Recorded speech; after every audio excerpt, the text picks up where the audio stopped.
He was the heavyweight who made miniature American flags famous in the 1968 Olympics in Mexico City. With a fighting style modeled on Sonny Liston's short steps and left jab, he followed in the rather large footsteps of fellow gold medalists named Patterson, Frazier, and Clay. His name was George Foreman, and he was a big Texan who was about to launch a professional fight career that would last almost as long as any darn tootin' Olympic flame. On this edition of Big Fights Boxing Hour, we look at George Foreman, the early years. World middleweight champion, Sugar Ray Robinson. He won't be able to go. This must be the greatest heavyweight champion of the world. This is the main event.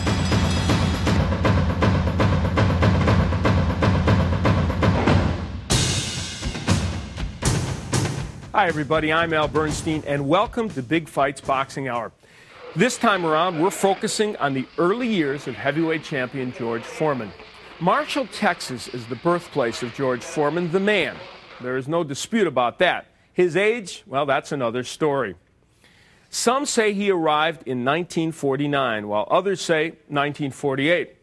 1,200 miles due south of Marshall lies Mexico City, the site of the 1968 Olympics. It was at those Olympic Games, in that high-altitude Ciudad Grande, that George Foreman, heavyweight champion, was born. He would be born yet again as the Reverend George Foreman, but that's for another edition of Big Fights Boxing Hour. Perhaps a Sunday morning one. But now, to Foreman the Olympian. George survived the early rounds of the 1968 Games and made it to the gold medal round against Russian heavyweight Ionis Shapoulis. He worked as a minor and tipped the scales at 220 pounds. It was a classic USA versus Soviet Union matchup. So let's go to Mexico City in the summer of 1968 to see a young, maybe 19-year-old George Foreman going for the gold medal. The fighters move out for round one, fighting for the gold medal here in the 19th Olympiad. Foreman is 19 years old, 6 feet, 3.5 inches tall. He is from Pleasantville, California, where he works as an instructor in a Job Corps center. This has to be the highlight of George's life as he goes right after the Russian Ionis Shapoulis.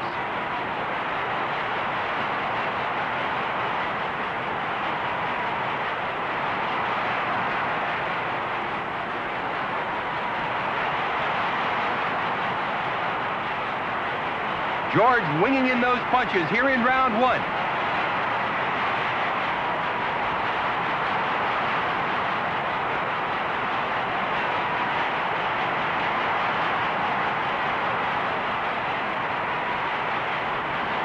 Foreman will try to follow in the road taken by Joe Frazier, United States heavyweight who won the Olympic gold medal in 1964, and then turned professional and went on to capture the heavyweight championship of the world.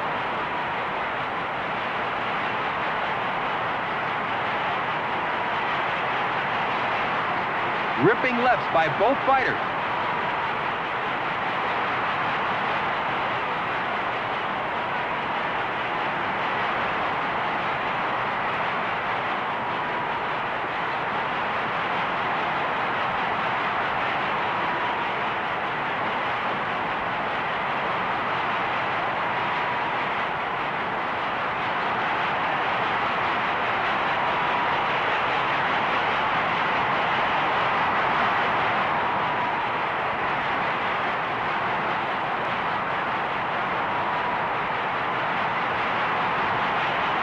It's all action here in round one as George Foreman is going for a knockout.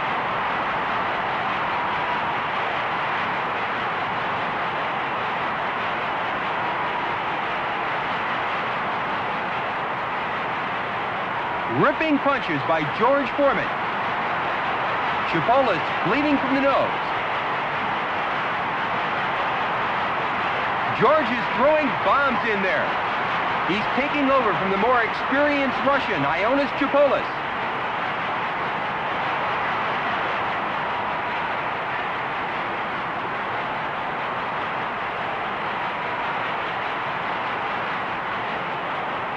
A marvelous first round for George Foreman. The Russian looks like he's in trouble.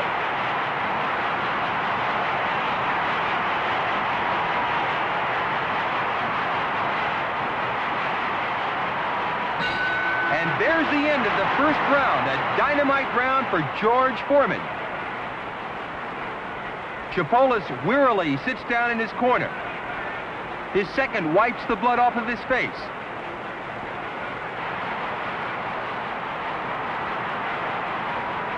George going right to work here at the beginning of the second round.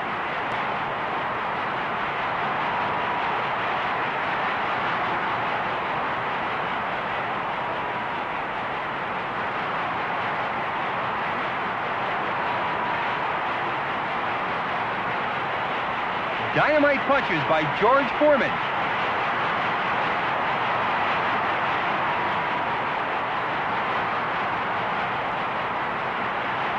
Oh, a crisp left by George. Foreman is all over the Russian. A standing count by the referee.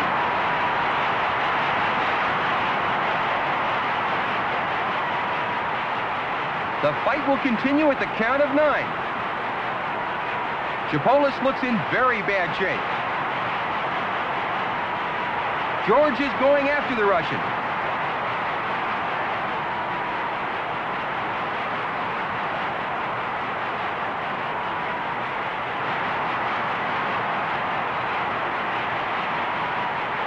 The referee tells the fighters to continue.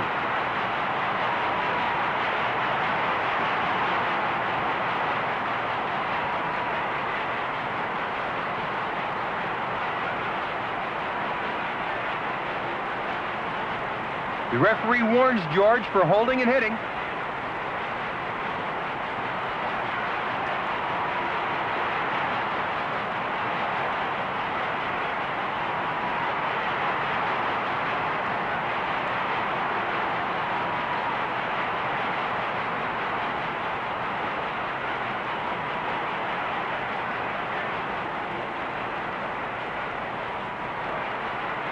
Foreman throwing bombs in there.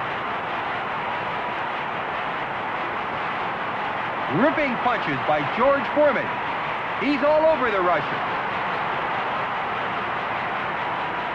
Chipolis looks all through. George pouring it on, and the referee stops the fight in the second round. It's all over. George Foreman wins the gold medal of the 19th Olympiad in Mexico City. Ionis Chipolis, very weary, a dejected loser.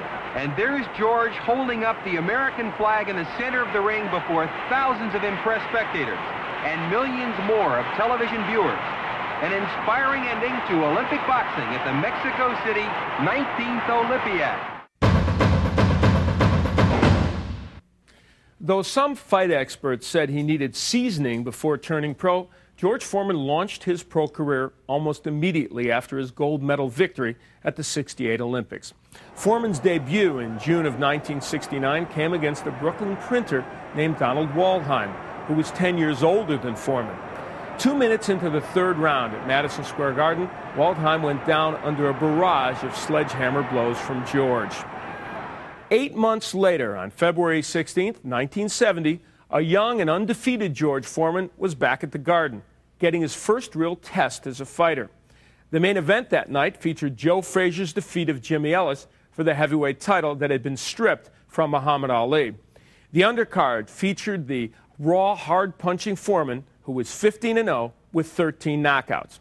Foreman's opponent was the Argentine bull Gregorio Peralta, a veteran of 85 fights and the former South American heavyweight champion. Peralta had launched his career some 14 years earlier when Foreman was a young hoodlum on the streets of Houston. Foreman had been criticized in previous bouts for throwing wide, wild blows. Let's see if George listens to his critics and makes any adjustments as we go to Madison Square Garden for the undercard battle between George Foreman and Gregorio Peralta, February 16, 1970. If you're viewing in color, Peralta in the white trunks, Foreman in the blue and black and white. Peralta in the light trunks, Foreman in the dark. Foreman at 213, Peralta 198. Peralta, the seasoned fighter, 9th rated among the heavyweights, the first testing challenge for the 21-year-old Foreman, who has only fought 15 times professionally but won 13 by way of knockout. Peralta with 85 bouts under his belt, 73 victories, 5 defeats, 7 draws.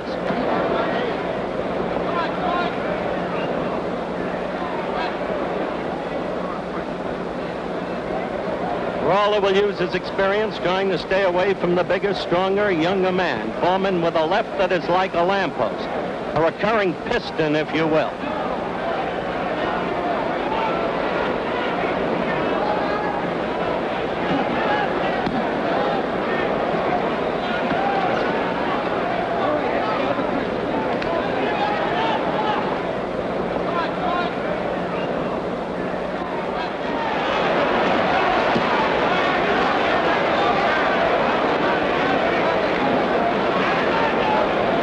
White trunks, Foreman blue.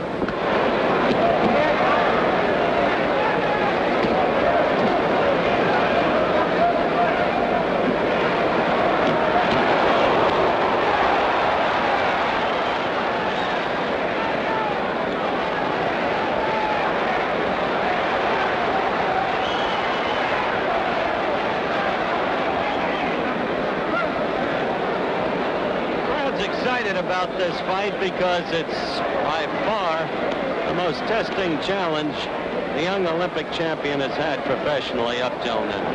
You couldn't have expected otherwise because of Peralta's ranking and because of his experience. Again, a near slip by Peralta. The left, a glancing left by Foreman as Peralta was off balance. Did no damage.